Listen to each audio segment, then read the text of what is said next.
I beg to move that a bill entitled An Act to Make Provisions of a Financial Nature and Other Related Matters be now read a second time. Madam President, this bill was debated in the other place on Monday, and despite significant contributions from all sides, I was quite intrigued to note that the proceedings in the other place did not receive any honorable mention in the media, not even a full stop or comma. And what we have seen in the last couple of days is things of a more sensationalist and a bacchanalist nature. But since we have some political bacchanalists here with us, I expect to get some coverage today. So, Madam Speaker, I said political bacchanalists. And I was going to actually invite you to continue without invoking any sort of, I'm just giving the context, Madam President, with your permission, as to why I expect to get some coverage today. So, we didn't have much bacchanal on Monday. So, Madam Speaker, the bill before the Senate is very important. One of the most significant measures in the bill, and may I explain that traditionally the finance bill follows the measures in the national budget, and the finance bill is intended to put into law the fiscal measures that are announced in the budget. From time to time, sometimes, and this year is one of those times, the Ministry of Finance would take the opportunity to include certain other fiscal measures or financial measures that are important and urgent.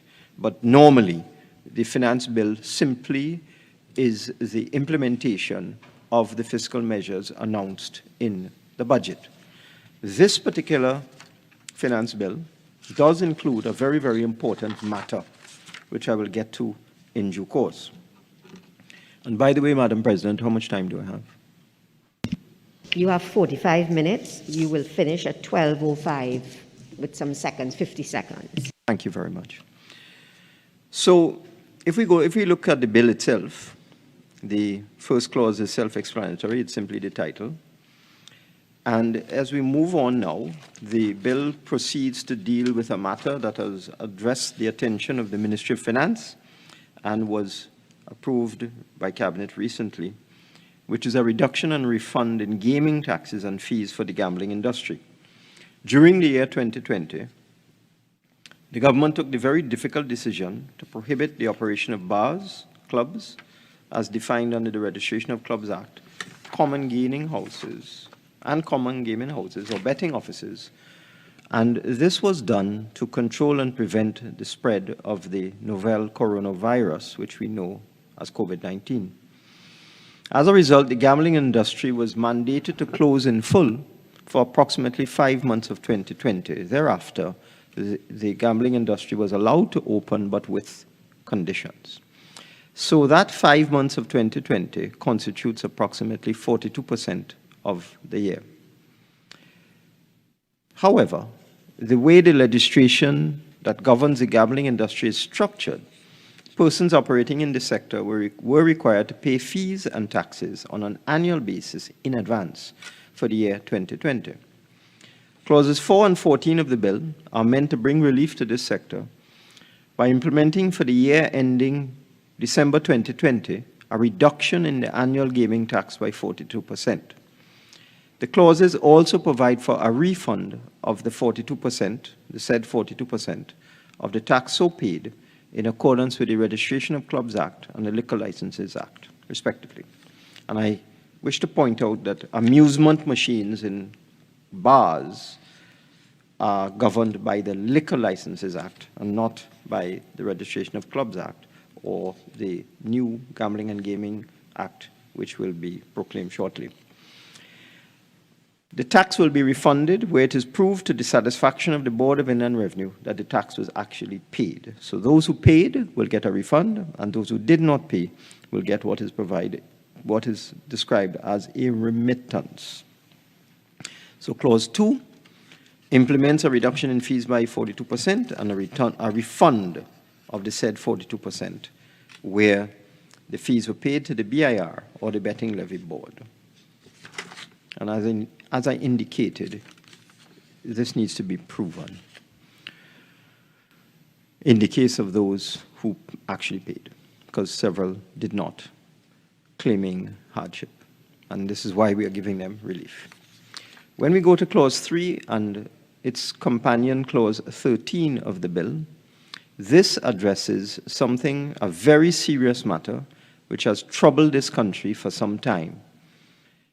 And this will now, for the first time, properly criminalize the operation of Ponzi schemes, pyramid schemes, and other such schemes under the Proceeds of Crime Act and the Securities Act, respectively. In 2020 September, we are all very well aware that, as reported in the media, there was the operation of a well-organized scheme, some say a money laundering scheme, under the guise of a pyramid scheme in Trinidad and Tobago. Given the seriousness of the matter, it immediately grabbed national attention and created national dialogue on the existence of Ponzi and pyramid schemes operating in parallel to what is known in local parlance as the susu. I wish to point out at this time that we have no intention of criminalizing our cultural susu. A susu in Trinidad and Tobago and many other countries is an arrangement where persons would pay a sum, usually a monthly sum, and let's use an example. You would pay $500 a month for 6 months, and then at some point in time, you will collect your hand, which would be $3,000 less, perhaps a marginal charge for the person who is managing the susu. Sometimes there's no charge at all. So that susu, there's no multiplication of your contribution. You get back exactly what you have put in. But it's a form of savings, and you would agree with the other members of the susu as to when you will get your hand, your $3,000, in the example that I've given there. But what was happening in 2020 was completely different. The government has taken note, closely monitored this problem, being well aware of the deleterious effects of Ponzi and pyramid schemes, especially on the vulnerable in society. So Clause 13B of the bill establishes a comprehensive definition for the term prohibited scheme. And in looking at this, the Ministry of Finance went around the world to see how countries deal with Ponzi and pyramid schemes and the like. And there are different approaches in different countries.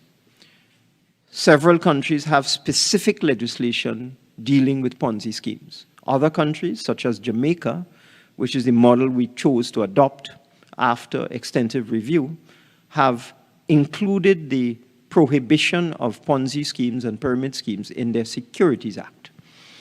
So that we are also doing that. We are putting into our Securities Act the prohibition, the outlawing of Ponzi and pyramid and similar schemes.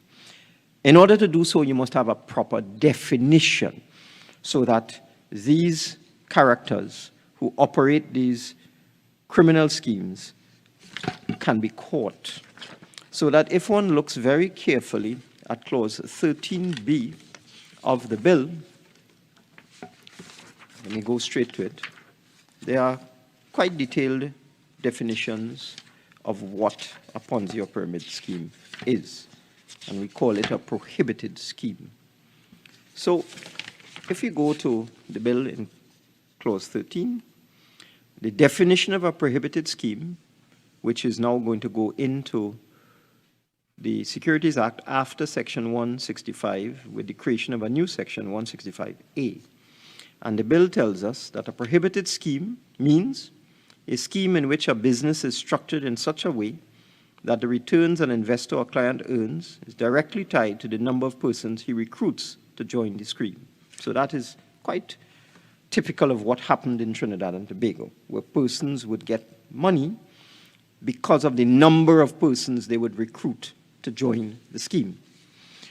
The next definition, B, it is a scheme in which the amount of income a person earns while participating depends on his rank in the scheme, where such rank is related to when a person joins the scheme. So if you are in the scheme at the beginning, you get more. That is another typical feature of a Ponzi or pyramid scheme. It is a scheme, in C, in which the amount of money a person earns while participating in the scheme is directly tied to or depends on his success in recruiting other persons to join the scheme. So in that scheme, persons were given a bonus depending on how many people they recruited to join the pyramid scheme. D, a person is required to purchase a financial product or financial training offered by the scheme before he can participate in or earn income from the scheme. And neither the product nor the training can be offered for resale to the general public. That was another way in which the operators of a pyramid scheme sought to entice people in. You have to buy something in order to get involved, a financial product or engage in financial training. E, a person is required to pay an advance fee, either as a lump sum or by installments, in order to receive a financial return. That is another way where the operators of the scheme enticed people. They said, well, you could pay 5,000 and get back 15,000, or pay 10,000 and you might get back 100,000. So the more you paid by way of an advance, the more you got in the multiplier effect. So that was another feature of a pyramid scheme. F, part of the marketing or promotion of the scheme involves an assertion or statement guaranteeing or promising that participation in the scheme will result in returns which far exceeds the returns offered in the securities market. Now, that is perhaps one of the most obvious features of the scheme, where persons were offered huge returns on their so-called investment. So you put your money in the bank, you might get 1%. You buy stocks and shares on the stock exchange, you might get 3%. But if you come with us, we'll give you 50% or 100% or 200%, as the case may be. G, a scheme in which an aggregate public scheme requires contributions to a pool of investment and guarantees or promises a larger payout based on the number of persons recruited. H, an investment scheme provides an investor with returns derived substantially from investments made by other investors in the scheme rather from general profits. So again, that's another feature of the scheme. This scheme does not involve investment in any activity, project, security per se. In other words, the money is not taken and invested in an income-generating project. So that is another feature. When you look deeply at what is going on, the money is simply generated by new members.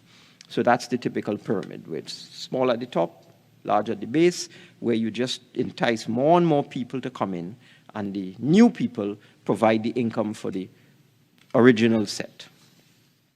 Whether or not the name Ponzi is used by any connection, so the scheme does not have to have the name Ponzi, and in fact, as I said in the other place, anybody would be foolish to say this is a Ponzi scheme, but that is required so that we can define a Ponzi scheme.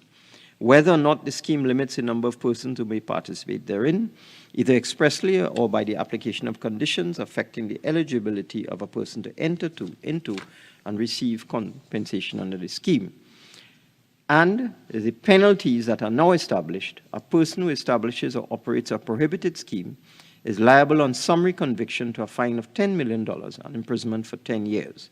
And it goes on to give other offenses, knowingly participating in the scheme, and advertising or enticing persons to join a scheme.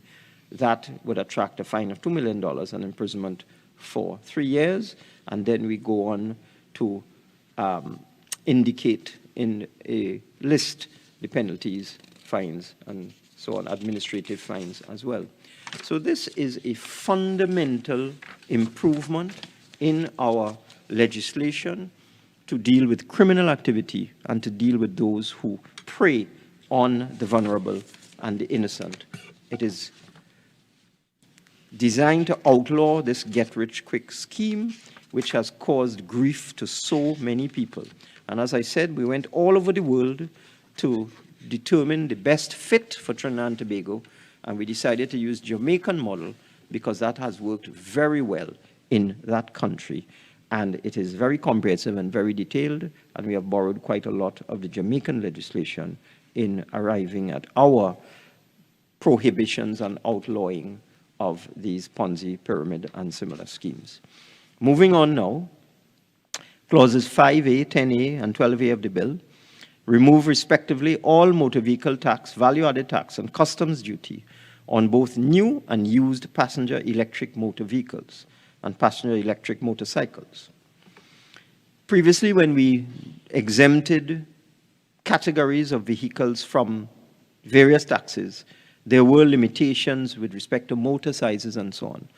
But because electric vehicles are still in the embryonic stage, certainly in this part of the world, we thought that we would not restrict the motor size in this particular measure where we are waiving motor vehicle tax, value-added tax, and customs duty in order to encourage people to start importing and using electric vehicles. And this is intended to incentivize the public, the fact that we have not put any restrictions at this time on motor sizes.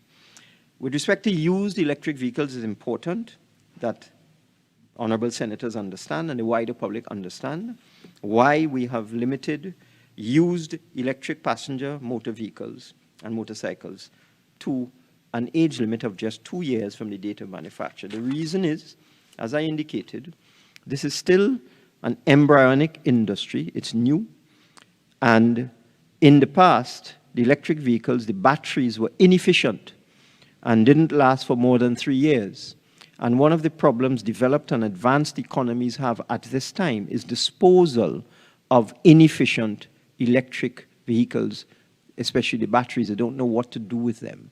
So that we did not want Trinidad and Tobago to become a dumping ground for inefficient and antiquated electric vehicles with batteries that would be useless. So we would create a problem here where persons, if they brought in an older electric vehicle, say a 3-year-old or 4-year-old electric vehicle, within a year or so, the vehicle would become useless because the battery would have been old technology and they would have had to dump these batteries. So we have limited the age of a used electric vehicle to 2 years for now to address that matter. Obviously, as the technology advances, because the new batteries, we are told, could last up to 8 years, some of them 10 years. So as advances occur in the technology, and as the battery life goes up, then we will revisit that 2-year prohibition for used electric vehicles. But we have a very good reason for it at this point in time, which I have just explained. And let me go now to a matter that came up in the other place that I found quite ludicrous, the point made, and I took the opportunity to explain, and I will do so now. I will address that matter. A point was made that electric vehicles would explode or conk out during a flood, and therefore, why are we encouraging the use of electric vehicles? Because they would be useless in Trinidad and Tobago during times of flooding. That was so far from the truth, is not funny. So let me just deal with that issue.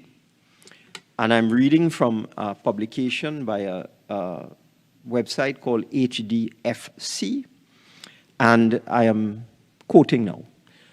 Since electric cars are harbingers of new technology and manufacturers understand that they need to win the customer's confidence, these vehicles go through rigorous testing and follow several safety protocols. Most modern electric vehicles have resorted to putting the battery and other electrical components in the bottom section, one that is most likely to be exposed to flooding.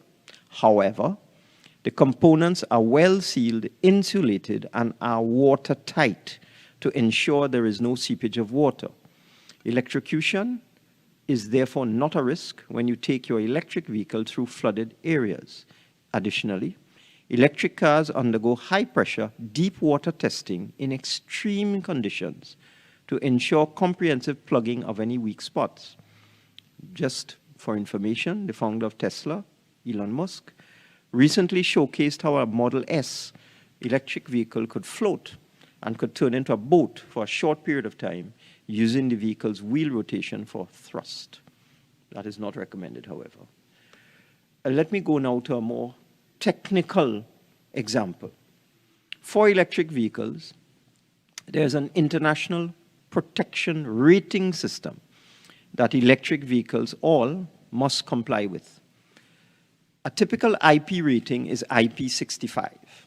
The first number, 6, refers to sealing against dry matter getting in, such as dust. And the second number, 5, refers to water getting in.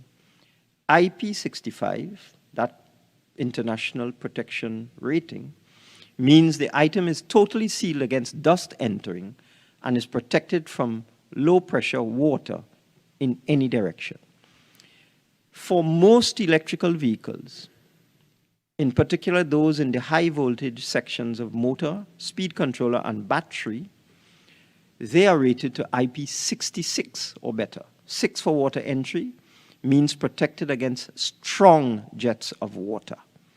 So that in most modern electric vehicles, I would have to say all, that are manufactured in the advanced economies, the motor, the speed controller, and batteries are protected against strong jets of water.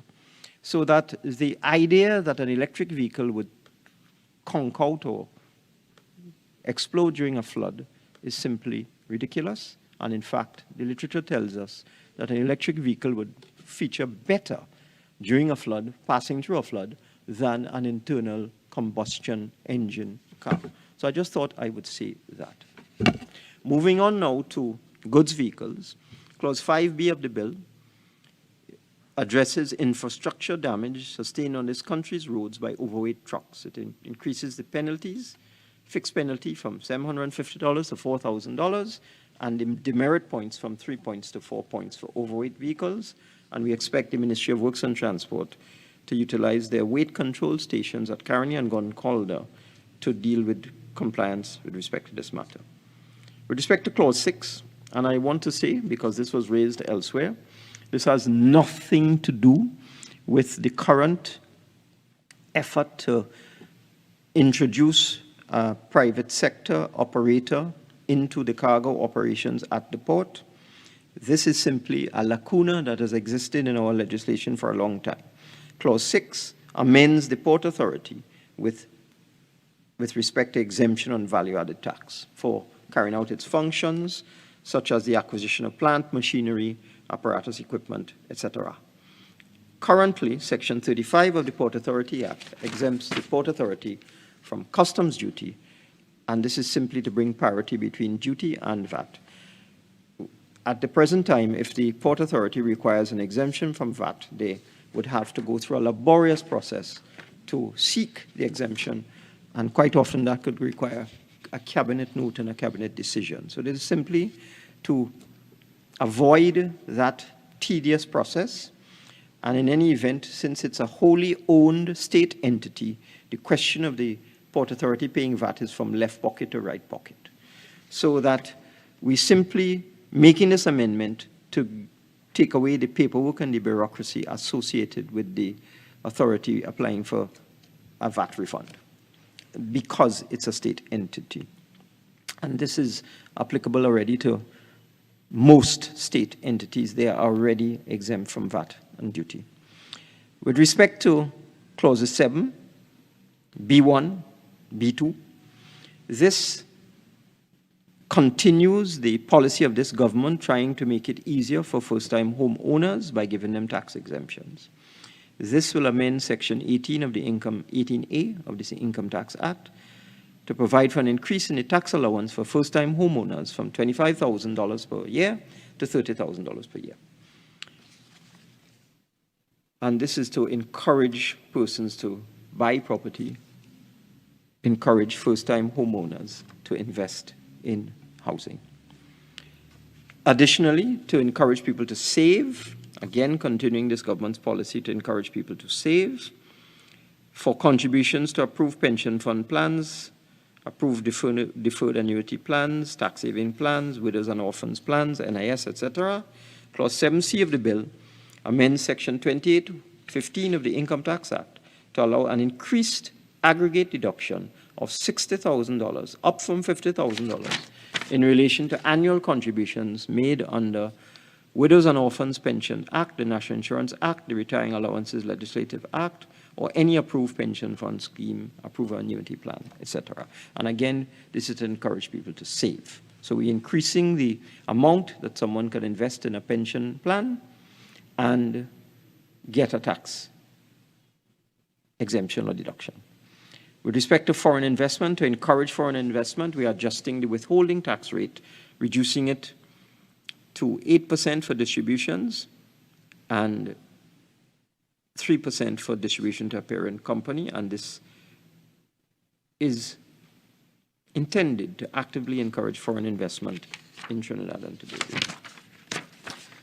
Clauses 7A and 7B1 also clean up the Income Tax Act by replacing outdated references to the Land and Building Tax Act and Municipal Corporation Tax Act, so harmonize it with the Property Tax Act. Clauses 8B and 11 continue our program of encouraging small and medium enterprises to list on the Trinidad and Tobago Junior Stock Exchange. Currently, there are just 2 companies, and there has been a reluctance on the part of SMEs to list on the Junior Stock Exchange. There's a reason for that. The discipline that is required by the stock exchange would require SMEs to expose their business to the public, because if you're a listed company and you have many shareholders, any one of these shareholders, even if they have 1 share, can come to the annual general meeting of the company and ask probing and penetrating questions about expenditure by the company on benefits to executives and things of that nature. And many SMEs are family-owned and designed in a particular way to finance the operations of families, and therefore SMEs are a little reluctant to expose themselves to that level of scrutiny that will occur with the Junior Stock Exchange. But on the flip side, SMEs suffer from lack of access to capital. It's very difficult for SMEs, especially indisciplined SMEs who don't keep proper accounts, who don't have proper management protocols, industrial relations protocols, have no skill in project management, etc.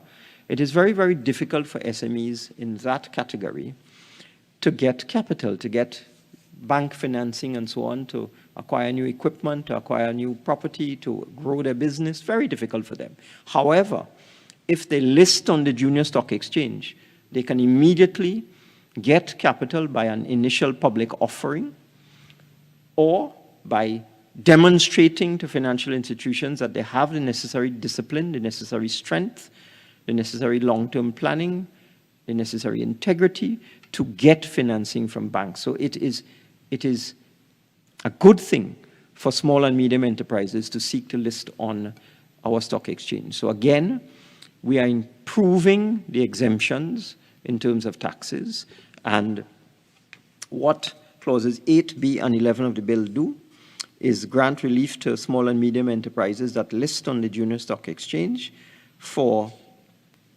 business levy and green fund, so that this will reduce the rate of business levy to 0% for the first 5 years and 50% of the applicable tax for the next 5 years. And similarly with the green fund. And Clause 8A of the bill amends Section 32B of the Corporation Tax Act, clearly establish the rate of 50% of whatever the prevailing rate of corporation tax is for SMEs listed on the stock exchange for the second 5-year period. So the first 5-year period is 0, encourage them to list on the stock exchange, and the second 5-year period, it's half of what the current rate would be. So we also looked at what successful countries have done in Europe, in Asia, in North America, and in the LATAM region, because we in this government consider ourselves to be part of the Latin American and Caribbean region. So that we looked into LATAM and we looked into CARICOM in particular.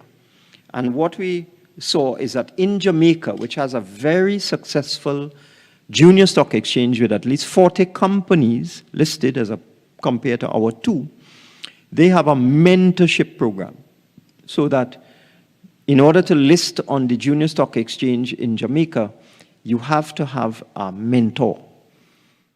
And that mentor is a successful company that is deemed to be fit and proper by the stock exchange in Jamaica to mentor the emerging SME that wants to list, so that you can't list unless you have a mentor. So we are introducing this matter, this proposal, into our stock exchange regime, and this will be developed over the next couple of months. They're already deep in discussions between the central bank, Ministry of Finance, stock exchange, to create this mentorship program with approved mentors that would train, support, and assist SMEs as they move from their current situation into listing on the stock exchange. With respect to SMEs, we are also helping them with our Phase 2 loan program. When we did our Phase 1 last year, we recognized that a number of small and medium enterprises simply could not qualify for the COVID Relief Guarantee Loan Program. And they couldn't qualify for 3 reasons. They don't keep proper accounts. They're not up to date with their statutory obligations for income tax. And they're not up to date with their statutory obligations for national insurance. So they were not up to date for taxes of all kinds, value-added tax as well, not up to date for national insurance, and not up to date with the audited accounts and so on. So they couldn't qualify. So what we have done in our Phase 2 program is we have decided that we would relax the requirements so that the SMEs to get access to our Phase 2 program, and you'll have seen advertisements in the paper. I think I saw one up to yesterday. There might be one today. From the commercial banks, FCB in particular. FCB is the managing bank, and the other banks are the participating banks, so Royal Bank, Scotia Bank, and Republic Bank, working with FCB, and other banks are coming in as we go along. They're all part of the program. You can go to any one of these banks as an SME, so that now you only have to be up to date with your statutory obligations to the end of December 2018. And then we give you 1 year to get up to date with the obligations for 2019 and 2020. So that is a significant advance we have made to allow more and more SMEs to qualify for the government loan. I might stress, we have also improved the government guarantee. It was 75% last year. And believe it or not, Madam President, even though the government was guaranteeing 75% of the loan, many small and medium enterprises couldn't get the 25% collateral or whatever it is they were required to put up for the loan. So we are now improving the government guarantee to 100%. So the loan program, you don't have to be up to date beyond the end of 2018 in the first instance. It's 100% government guaranteed, and you get a moratorium on the first 2 years. You don't have to pay anything for the first 2 years. It's a 7-year repayment period, and most importantly, it's interest-free. The government is taking responsibility to pay the interest on the loan. And in order to achieve all of that I've just mentioned, the government paying the interest, the government guarantee, and so on, we have agreed with the participating banks to reduce the cost of this to the government, that we would exempt them from corporation tax on interest income that they would be charging the government. So, as I said, it's advertised in the papers, and I encourage all small and medium enterprises to take advantage of this loan. I don't think there's anything like that anywhere in the world. So moving on now, Clause 8D of the bill also encourages innovation and research and development, and provides a research and development allowance limited to 40% of actual expenditure incurred in research and development up to $3 million. And that is now going to appear under Section 10U of the Corporation Tax Act. And research and development is defined as a process intended to create a new or improved product. Also, as part of the many new measures that we put into this year's budget, we are introducing an allowance of 150% of actual expenditure incurred up to a maximum of $1 million in the conservation or preservation of a property of interest. Under the National Trust Act, a property of interest means any monument, any fossil, place, or site of natural beauty or national, historic, scientific, or archaeological interest. And we have given the minister with responsibility for the trust, currently the Minister of Planning, the responsibility to certify that the work where the money has been spent under Clause 8D of the bill is for the conservation or preservation of a property of interest.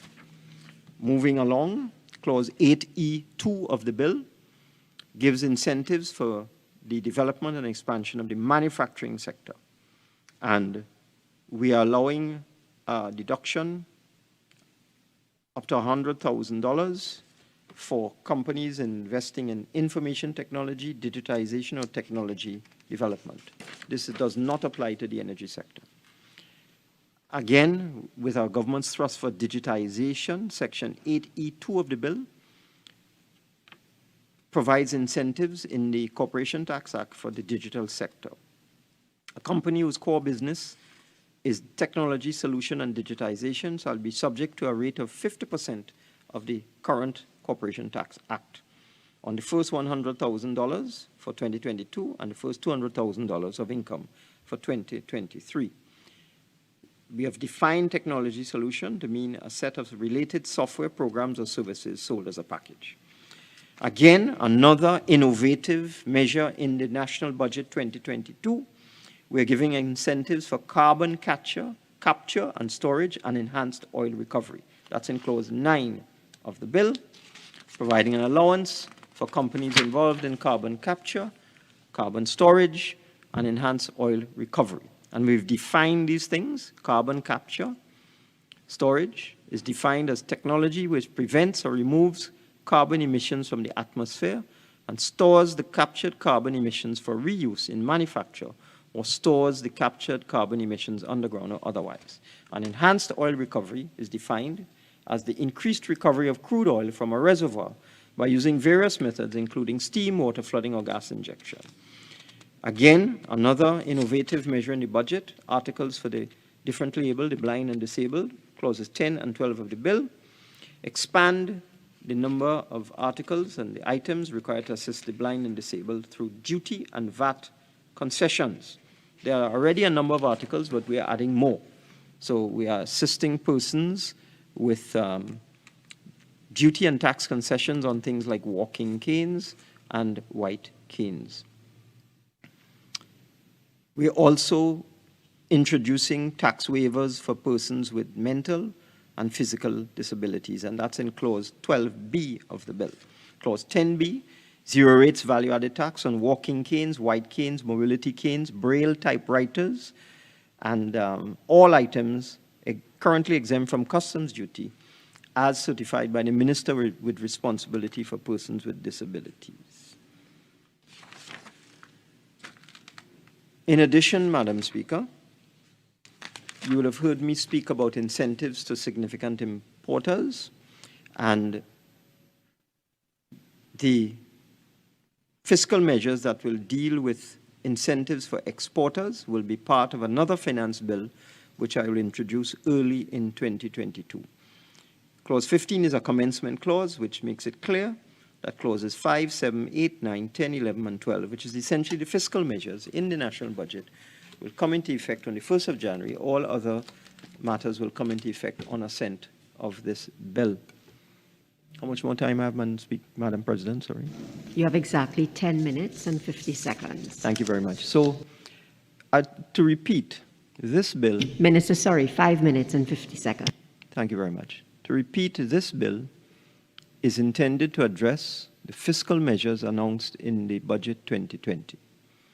There are many, and we consider many of those fiscal measures to be very innovative, such as incentives for digital companies, incentives for enhanced oil recovery and carbon capture, incentives for manufacturers, incentives for small and medium enterprises, a significant number of new initiatives in the national budget, tax deductions for companies who want to assist in the preservation and renovation of historic properties and properties of interest, and so on. And in particular, the criminalization of Ponzi schemes and pyramid schemes, we consider this to be a major advance that is being effected by this legislation. I also want to say, Madam President, as we move forward, in addition to these measures that are in this bill, it is also the intention of the government to look very closely at matters, and this will be in an upcoming finance bill. We'll be looking at matters where we can accelerate the diversification of the economy. And I want to announce before I close that one of those projects that will benefit from some of the measures in this bill and other measures going forward will be, and I'm talking specifically about the withholding tax and other such measures intended to encourage foreign investment. One of the measures we'll be looking at very closely is the proposed Labre dry dock facility, where an MOU was executed in August 2020 between NIDCO and the China Gezhouba Group International for the construction of the Labre dry dock and associated facilities. A feasibility study and conceptual designs were completed in March 2021. The facility is designed to accommodate Panamax-sized vessels with a draft of 14.5 meters, includes 2 dry docks, 2 service jetties, as well as onshore warehouses and workshops to support repair and manufacture of ship engines, hulls, and other electrical and mechanical components. This is a very expensive project, Madam President, very expensive. But we believe, this government believes, that in order to push this country forward and to continue to accelerate diversification, we must invest in capital development. We must invest in projects like this. The cost for this project at this time is estimated at $590 million. So if you do the maths, Madam President, that's about 4 billion TT. It is intended that the project be financed by the China Exim Bank, 70% of the cost, and direct investment by the China Gezhouba Group International, plus their partners, which would be NIDCO. So far, the feasibility study has told us the project is financially viable, with a return in excess of 10%, and internal rate of return of in excess of 10%. And NIDCO has applied for a certificate of environmental clearance. It's expected the environmental impact assessment will commence early next year and will be completed by 2023. So that we are pushing on, and this is one of the reasons why we are proposing these fiscal measures and others that will come, because during construction, this project is expected to provide direct employment for 3,000 persons. During operations, believe it or not, this project is expected to provide permanent employment for at least 3,000 persons and support approximately 12,000 indirect jobs, and will truly revamp our Southwest Peninsula and bring development to that part of the country. So with those few words, Madam President, I beg to move.